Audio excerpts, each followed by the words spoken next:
Okay. I got to Pakistan in January of 2002. And we're like, what do we do with these guys? Well, the FBI's there with us. You can't like hit them or you can't do anything to them. If they don't talk, then okay, we just send them to Guantanamo. And because you ended up coming out and speaking out about torture that was happening. Right. But how would they let you do that if you weren't aware of it firsthand, though? Well, because remember, I became the executive assistant to the deputy director. Oh, so you would see the reports coming back. You see all the cables coming back in? Yeah, exactly. Huh. Mm-hmm. Was some of it pretty intense, do you feel like? Oh, it was bad. You know, most of the news outlets that I talk to, they make the biggest deal out of waterboarding. There's waterboarding right there. Mm-hmm. I think that there were techniques that were worse than waterboarding. Sleep deprivation is one. And in terms of causing death, the cold cell, you see sensory deprivation. That was also a terrible one. What is that like? Sensory deprivation, they put you in like an isolation tank. Mm-hmm. And you're surrounded by water, and you literally go crazy from the silence. So you're in like one of those kind of one of those places you can go pay to do, and it's quiet in there. But instead of being in there for an hour or 2 hours, you're in there for 3 weeks. Are they playing music or no? It's complete silence and darkness, complete and total, like you're dead. Wow. Yeah. I think Aaron Rodgers does that. I think that's nuts. But there were a couple that were worse than waterboarding. The cold cell, we strip the prisoner naked. You chain him to an eye bolt in the ceiling so he can't lay or sit or get comfortable. Can you keep your underpants on? Or No. Because the idea is to humiliate them. Oh. Remember, in their religion, nakedness is shameful. Yeah. Right? And nakedness in front of a woman. And we would have women interrogators strip them naked just to humiliate them. Yeah. You see this rectal feeding. Rectal feeding? Yeah, what we did is we forced tubes up their asses and then with a pump, pumped hummus up there just to insult their culture. No way. Mm-hmm. Who was coming up with these ideas? I'm sure there were 2 contract psychologists at the CIA, James Mitchell and Bruce Jessen. Is that true? Mm-hmm. They came up with these plans? Yeah, and we paid them $108 million of the taxpayers' money for it. Wow.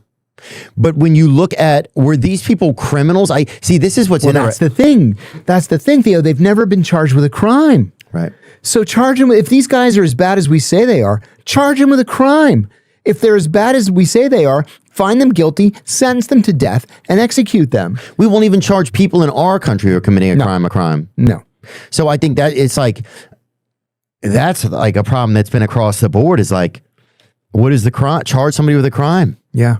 It's not happening in our own country. But because this is so wild to hear about, because it's like, it's interesting, like just as a person, right? You're like, okay, did these guys do something really bad to kill people in our country? Mm-hmm. Right? Were they doing really harmful stuff? Are they like... And they were. Right. Yeah. But they confessed through torture. So none of it's admissible. None of it. Right. Okay. So, but then it's like, it's like, how do you solve something like that? With more crime? Well, there was a deal that was made during the Biden administration. So it was like the top 3 or 4, Khalid Sheikh Mohammed, Ammar al-Baluch, Ramzi Ben-Ashib, and somebody else. They agreed to plead guilty to terrorism, and what they got in exchange was life without parole and a promise not to send them to Supermax in Colorado because they said they couldn't deal with the cold. They wanted to stay in Cuba because it's warm. Mm-hmm. So life without parole. And Biden's Secretary of Defense vacated the deal, and he says, you can't make a deal like that. I have to make that deal because I'm the Secretary of Defense. And it went through the courts, and then the Biden administration, there it is right there. The Biden administration, Department of Defense, and who were these 4 guys? They were the men accused of plotting... Sheikh Mohammed, Wali bin Attash, Mustafa Housawi. They were accused of plotting the September 11th terrorist attacks, right? The Biden administration, Department of Defense, reached plea agreements with 3 prominent al-Qaeda figures, whom you just mentioned, accused of plotting the September 11th terrorist attacks. However, following intense political and public backlash, the administration moved to block the agreement, and the courts later threw it out. So what happened to the guys? They're just still being held? They're just still there. You see right there, the terms. They agreed to plead guilty to murdering 2,976 people in exchange for life without parole. Okay, so the deal was thrown out. So now what do they have? They have life without parole. That's the deal. Right. Same thing. It's the same thing. They're never going to be released. But why didn't we? What was the reason why? Because the reaction from people? It was really reaction from the Biden administration, from the Biden Defense Department. Well, They're this says like, 9/11 families too. I guess well, they the 9/11 families just want to chop everybody's head off. And I understand. I get it. I really do. It makes sense. I get it. But that's never going to happen. It's never going to happen. We're a country of laws. We can't just pretend that we're a country of laws, except when the laws aren't convenient for us. But if you kill enough people, it seems like you would face the death penalty. Yes, but you have to blame the CIA for that. If the CIA hadn't tortured these guys, they would all have been I see. It was executed by now. inadmissible. It's all inadmissible. Got it. They confessed to everything. Understood. But it was all under torture. And so you can't do anything with them. Now, there's no evidence against them. None. I can't even imagine what it's like to be some of those families and just the drawn out of all of that. Yeah, and it's just been 25 years in September. Let's get a little bit more current. Did you see that they just had they have those flotillas that are going to Gaza? Did you see that the Prime Minister of Ireland's sister was on one of them? I'll tell you, the Irish hate the Israelis and the Israelis hate the Irish. Has that always been the case, you think? No, only in the last 8 or 10 years. Let me see this. Gaza aid flotilla activist home after torture ship nightmare. Scroll a little. Irish activists have claimed they were kidnapped and beaten by Israeli forces after their aid flotilla to Gaza was intercepted in international waters. Margaret Connolly, the sister of President Connolly, was among the emotional arrivals at Dublin Airport on Saturday. They wanted us to suffer, she said. None of them could look us in the eye. What a dehumanizing thing to do to men and women aged from 22 to 75.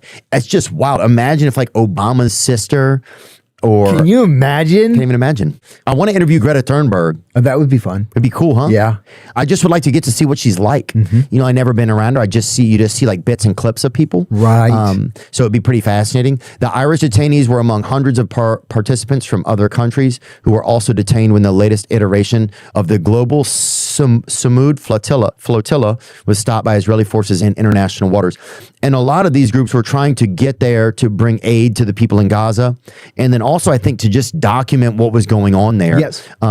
They've had the largest killing of journalists in the history of time. Of the world. In the history of the world. Yeah. How are people not outraged? Have you heard of... I don't know if people have any feelings anymore. I don't know what's going on. Have you heard of Shireen Abu Akleh? No, I couldn't even hear that. I don't even know how to, I couldn't. Yeah, I couldn't do it Shireen Abu Akleh was an American citizen, and she was the top journalist on Al Jazeera. So... bring her up. Shireen Abu Akleh. Abu Akleh. So again, American citizen. She goes to Israel and she's covering the fighting between the Israelis and the Palestinians. I think it was in the West Bank. There she is. Yeah, in the West Bank. So she's wearing a bulletproof vest that says press, and she's wearing a helmet that says press, and she's taking cover behind a tree, and an Israeli sniper shot her in the face and killed her. Killed her instantly. So her funeral is held a couple days later in a Greek Orthodox church in the West Bank. The IDF raids the church, beats the pallbearers, and they drop the coffin. You're lying. Isn't that awful? Let me see. The manner of her death and the subsequent violent disruption of her funeral drew widespread international condemnation of Israel. During her funeral procession, the Israel police attacked the pallbearers at the St. Joseph's Hospital in East Jerusalem with batons and stun grenades. The hospital itself was also stormed by Israeli police officers who assaulted patients and threw stun grenades. What is... An American citizen. Unbelievable. We didn't say anything. We didn't say anything. Not a word. Well, most of our media won't say a lot of stuff about this. No. What do you think is going on? It feels like this is almost like, it almost feels like the Twilight Zone. Does that make any sense to you? Yes, very much. Well, as someone who's seen a lot of psyops and things that go on, what's going on here? Does Israel have an end goal? I have a lot of Jewish friends that are great people and stuff like that, right? And one of my best friends is an IDF Special Forces veteran. No way. Yeah. How does he feel about this sort of thing? He's ashamed. He's ashamed. He's like, we didn't used to be like this. I just don't is there some goal of Israel that's a bigger goal, do you think? Do you think so? Well, the goal might be in the 2027 National Defense Authorization Act. It integrates, for the first time ever, the Israeli and American militaries. So they become one military. It's like, who thought of that? Oh, my friend Rokana actually is putting together... Wow. He's trying to put together a bill, I think, to challenge this. I'm not good. And I don't know if the term is a bill. I'm not sure. So, more of an emotional guy than I am. I like and respect Ro Khanna. I hope he runs for president. He's a neat guy. We had him on here, and it was cool. I think he's a really interesting guy. I think he's brave. I like the stuff that he's brave enough to do. See, and I say the same thing about Tucker Carlson. I think Tucker. I'll tell you something about Tucker is the Tucker that you see on the screen. That's Tucker in real life. I agree. He's the sweetest guy. He means exactly what he says. He doesn't hold anything back. Totally honest. Well, I think it's like you're just a human being who lives in a country, right? And you're supposed to have these like things of what means something, and then you start to see all this stuff that you're like, well, this goes against everything that I've learned. Exactly. This goes against like, especially like you grow up, like you see like every other book at the airport is about the Holocaust for my entire life. So it's like every time you get on a plane, you're grabbing one and you're learning about it, and you're like, you see these things that are wrong or that are like, you know, and then you see this thing happening, like, well, how is this? And then if you mention like, and people act like, I don't know, it's almost like you feel like you're being just gaslit, and then your media won't cover a lot of it. That's right. So I don't know what's going. I don't know, and I don't know what's going on. I was on the Piers Morgan show not too long ago. I go on every couple of months, and I never been on his show. What's that guy like? Oh, he's a good guy too. And I have to admit, admit, pretty tall or not? I haven't met him in person actually. Only on Zoom. I always wondered how tall he was. Somebody said he was like 5'5", dude. What? Yeah, that would surprise. 6'1"? 6'1". Oh, okay, that makes more sense. Maybe the exchange rate on him or something. Yeah, it's the exchange rate. So I was on his show, and I was with Scott Horton, who's one of the most brilliant people I've ever met, and Alan Dershowitz, and Danny Ayalon, General Danny Ayalon, former Israeli general. And there we are. There we are. So, so when you're on with Dershowitz never shuts his mouth. That's it. That was what I was going to say. Let me see. Former CIA agent John Kiriakou believes Jeffrey. Oh no, that wasn't it. That's Jeffrey Epstein. No, it was about Hamas and Gaza, and he asked me because I had said the least on this episode, and he said, "Do you believe that Hamas is a terrorist organization?" And I said, yes. If the point was on October 7th was to attack civilians, the definition of terrorism is the act of using violence to instill terror in a civilian population. So that's the definition of terrorism. So yes, Hamas is a terrorist organization.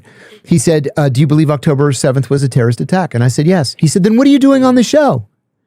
I was supposed to be in the like anti-Israel, I guess, or whatever. And I said, Pierce, you can't have as a policy, just kill everybody. Women, children, the elderly, wipe out every hospital, every school, every apartment block. That's genocide. Yeah. Somebody's got to say it. Yeah.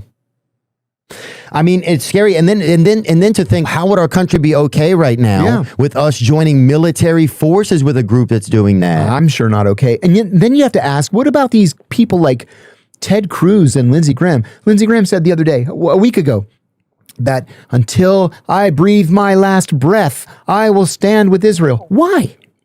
Why? Oh, that dude's just a Newt Rockney of fucking bullshit. Oh my God. And Cruz is just as bad. And these clowns from Florida that wear IDF uniforms under the floor of the House, they should be arrested. I didn't even see that. It was Congressman Fine. Randy Fine. But you're like you're supposed to have like a read on these types of things. Like, what do you think's going on? I think it's AIPAC's money. I think it's two things. It's AIPAC's money, millions upon millions and millions of dollars in American politics.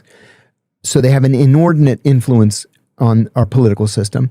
And AIPAC is the only group of its kind that does not have to register as a foreign agent. Right. You know, I've made a point on a couple of podcasts. Back in 2008, I got a very small contract, just, I don't know, $5,000-6,000 to write 4 op-eds in support of the Abu Dhabi Chamber of Commerce. So I wrote these op-eds. Oh, you should do business in Abu Dhabi. It's really business friendly. They love Americans. Everybody makes money. All right, send. I had to register as a foreign agent because I was publishing in support of a foreign entity. Interesting. What the heck is AIPAC doing 24/7? How come they don't have to register as foreign agents? Yeah, and I think it seems like our government officials are afraid to stand up to them. I don't know why. They're very afraid. And then you have these morons. But why do you think they're afraid? Well, why do you think they're afraid? They don't want to be primaried. Like, even if you get primary, but like you would eventually somebody will win, right? You're like, yes, but who among them has the courage to be the first? I mean, Massey stood up. Massey took it. I saw him about a week before the election. But he can't be the only person in there. Well, Marjorie Taylor Greene, but she didn't have the guts. She quit. She quit halfway through. What do you think term. they're compromising these people? Like, what are they saying to them? Are they saying like something bad is going to happen? Like, what do you they're suggest? saying you will never work in politics ever again. We will hound you Then what do you have for the to rest go- of your career. Then if you lose, then what do you have then you have nothing to lose then. No, that's what you and I say. You and I would stand up. Yeah. Bring up the thing about the government, just like the government's being interacted. Those two are right. The House Armed Services Committee has unveiled its proposed 2027 National Defense Authorization Act, which would see a record-shattering $1.15 trillion spent on the U.S. military over the next fiscal year. Among the bill's many provisions is Section 224, entitled the United States-Israel Defense Technology Cooperation Initiative. The provision would bring the U.S. and Israel into an unprecedented partnership covering technology sharing, the co-production of weapon systems, and bilateral research and development across multiple domains of warfare, including biotech, autonomous systems, AI, cyber warfare, and more. Well, this could just mean that we're employing technology that they have, right? Is there any more specifics about It this? looks closer than that. I'll tell you what, if And I'm not saying it isn't. Look, it definitely scares me. I mean, I don't want to be involved with a country that's doing something like that. And I don't think that's crazy for me to say that either. even if it's just this, that means they're not going to have to steal the 2% of defense technology that we don't give them. I'll give you an example. When I was still there, we were developing the F-35. So they came to us and they said, we want the F-35. We want to be the first ones to have the F-35. We said, great, we're going to give you the F-35. We're going to call it the F-35I for Israel. And it's going to have just a barely, slightly degraded avionics system, just in case, God forbid, it doesn't get shot down, and then the Chinese and the Russians get it, and then they can steal the avionics. They said, no, not good enough. We want the F-35, the same one that you guys fly. In the meantime, the Emirates came to us and they said, we want the F-35. We said, great, we're going to give you the F-35E, we're going to call it, for Emirates, and it's going to have just a slightly degraded avionics package. Same thing we're giving the Israelis. They said, fine, we'll take it. The Israelis then tasked their spies with stealing whatever the downgrade was in the avionics so that they could re-upgrade it once they took delivery of the F-35. Well, now we're just going to share everything with them. We'll just give them the F-35. But can you fault a country? Like, it's kind of interesting because I think if you think that we're playing like that, I guess I always felt like we were out of the colonization era. No, I'm with you. And I know what you're getting at. And so it's like, you can't fault a country really for just trying to survive. I don't. Right? And I'm not saying you are. No. I'm thinking out loud. But let me finish the sentence real quick. Sure. Sorry, John. I but yeah, you apologize. can't if a country's just trying to survive and they're good at it and better at it than others, then it's like that has to be respected in some senses for sure. Agreed. I don't fault the Israelis for doing this. If I were the prime minister of Israel, I would do the same thing when it comes to acquiring defense technology. I fault the U.S. government, and it makes not one whit of difference if there's a Democrat in the White House or a Republican in the White House. We don't stand up to the Israelis. Yeah.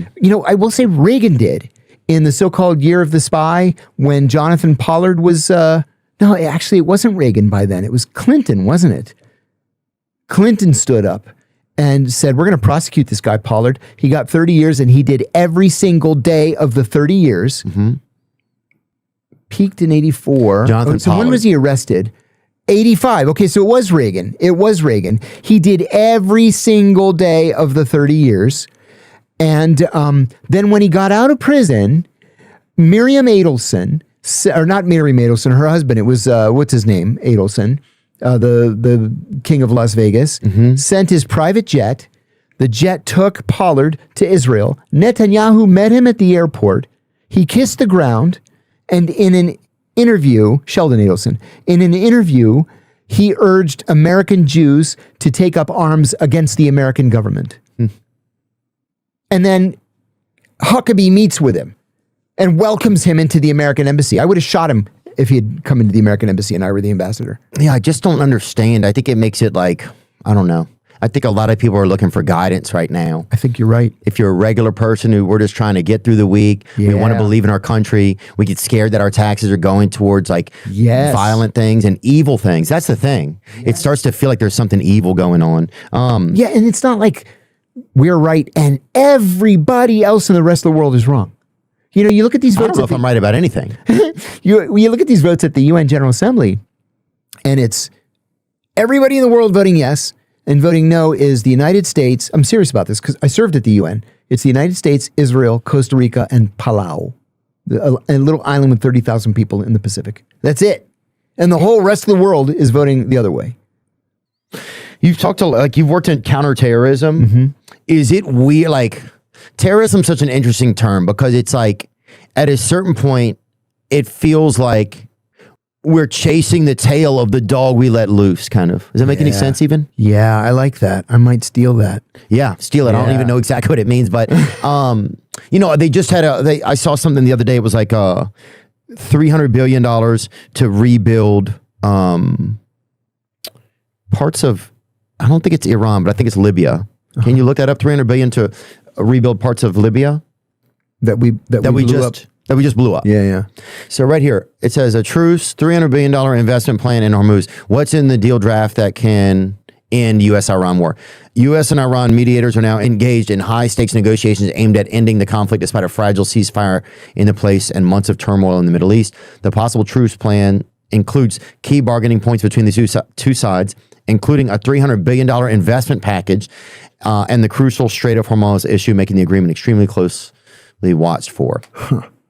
However, one of the biggest developments emerging from the discussions is a proposed multi-billion-dollar reconstruction and investment package that could fundamentally reshape Iran's economy if a final deal is reached. So it's just why it's like we just went there and got involved in this. I don't know if this is a taxpayer thing. God, I hope not. But just the whole thing is like, I don't know. You start to feel so defeated sometimes. Yeah. Isn't that the truth? And you start to feel like your vote isn't going to do anything. That's the scary part. And then part of this feels like a long-term psyop. Like it's a slow weakening of the values. Like, okay, let's put things in this society over time that'll like, you know, tear apart the American family and like that'll like poison people. And do you think there's big psyops like that going along? Like, let's put COVID out there so that people are separate from each other and that people can't go to meetings and meet up. And so you start to deteriorate the value of human connection. And let's make food so that it's just poisoning people and that it's, that it's just gonna, it's gonna make people sicker. Let's make healthcare so there's no real way besides extreme stress that you have to go through if you even have to make a claim. Like, do you think that some of that is just corporate greed and stuff, or do you think some of that's a longer term psyop by like bigger powers out there? I don't think it's a part of a bigger psyop. Okay. But I do believe firmly that it's mostly corporate greed. You just reminded me of something I saw recently. And it was this experiment that, I don't know, somebody did. I saw it on YouTube where they put a homemade hamburger on the ground, and they put a McDonald's quarter pounder on the ground, and then they photographed it, over the course of days and then weeks and then months. Bugs come, ants come, they go to the hamburger, they tear the bun down. Mostly they went for the meat, but they end up, a week later, it's just a spot on the sidewalk. Even bugs won't touch a McDonald's hamburger. And then months later, it looks like it just came out of the package. Yeah. And Europeans can't understand how we eat like that. Yeah. Like their laws are different. McDonald's can't do that in European countries. Yeah, let's look at the ingredients right here. The difference between McDonald's Europe and McDonald's America. 10 plus ingredients versus 4 ingredients. Wow. So the U.S. has 10 plus ingredients, and Europe has 4 ingredients. In the U.S., potatoes, vegetable oil, hydrogenated soybean oil, natural beef flavor, wheat and milk derivatives, dextrose, sodium acid, pyrophosphate, and salt. Pyrophosphate, thank you. And then Europe has potatoes, non-hydrogenated oil, rapeseed or sunflower, and dextrose. And look below that. And those contains hydrogenated oils, beef flavoring, and TBHQ, which are banned, restricted in EU. These are for the French fries. It says contains hydrogenated oils, beef flavoring, TBHQ. And then it says for Europe that those exactly things are banned and restricted in the EU. What about the burger? Yeah, what does it say? The U.S. beef is 100% pure beef. The additives, several hundred additives. Prohibited in the EU. And let me see. Europe says 100% beef from British Irish farmers, no hormone-treated beef. And then the additives are stricter quality control and fewer additives. Look at the Big Mac sauce. The special sauce on the Big Mac contains HFCS, xanthan gum, propylene glycol alginate, and caramel color. What the fuck? Why? I just like at some point you have to be like, well, what happened? You know? And while the Europe Big Mac sauce contains simpler ingredients list and 40 fewer calories, it says. The differences are EU food regulations are much stricter. Customer preferences and local supply chains vary. And the U.S. fries would likely be illegal to sell in Europe due to ingredient restrictions. Have you ever seen what's in the McRib? I'll tell you what, I loved those McRibs. Well, the black community goes bonkers when they come back. God. I know that. You rush to McDonald's for a McRib, but then when you see what's in it, you're like, oh my God. Well, yeah, dude. Anybody thinking it has anything to do with a fucking animal, the McRib? But at a certain point, we are also guilty. Yeah, we are. It's like, It's our own laziness. It is. And we give in and we just go do it. That's a big part of it. So that's what's interesting too right now. It's like there's a real test of like, what do I, how much do I want to stand up for myself? But then also, how much can I? Some people are trapped financially by certain abilities and restrictions. There are food deserts. Yeah. So it's just kind of interesting and it's tough. And I don't want to get all super dour. Do you feel like there are a lot of foreign agents in America right now? Oh, yeah. In fact, there's an advertisement that you see on the sides of buses around Washington saying that, and it's the advertisement is to visit the Spy Museum, that there are between 10 and 15,000 foreign intelligence officers in Washington, D.C. In Washington, D.C.? More than anywhere else on the planet. Wow. Do you think that's real? There's a spy on this bus. Oh, that's what that advertisement says? It's part of the... Thank you, Edward Snowden. It's part of the advertising campaign. Yeah. And is the campaign to hire more of them? No, to get people to go to the Spy Museum. Oh, it's to get them to go to the Spy Museum. Dude, I've been in the Spy Museum before. It's awesome. It's great. Spy Museum's so good. Yeah, it's really great. I agree. Times were different back in the day when it was like, you'd like be like using a secret pen or like you'd have a homing pigeon with like a little backpack on. No, now it's all so crazy sophisticated. I was just telling somebody the other day about the CIA trained cats to wander onto the Soviet embassy compound with collars that had listening devices on them just to see what the Russians were saying when they come out of the embassy. But that didn't work because you can't train the cats. So they trained pigeons and they put little listening devices around their little pigeon feet. And they would land on the windowsills. But the thing is that the Russians had double pane glass and they were piping music in between the two panes of glass. So the pigeons couldn't hear anything. No way. What a game of espionage, huh? So much fun. See, that kind of stuff is so exciting. Now it feels like, I don't know. It feels like we're entering sometimes like a surveillance state or. We are. It's not like the old days. One of the best recruitments I ever made, Theo. I was doing surveillance on this guy for a week. I thought, this guy would be an interesting target. He doesn't make much money. You were doing surveillance on a guy? On a guy. And what does that mean you're doing surveillance? You're wandering around in the distance? Yes, that's exactly what it means. Okay. Yeah, you're just wandering around the distance. Watch him every day, see where he goes, what he does, where he hangs out, who he talks to. His wife had left him. But I noticed he walked his dog every morning at 6:30.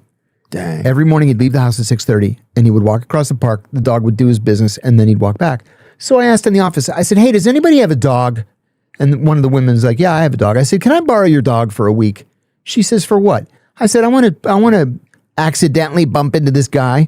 And while he's walking his dog, I want to walk your dog. And then I meet him and I'm going to say hello. And then the next day I'm going to say hello again. Then the third day I'm going to invite him to lunch and whatever.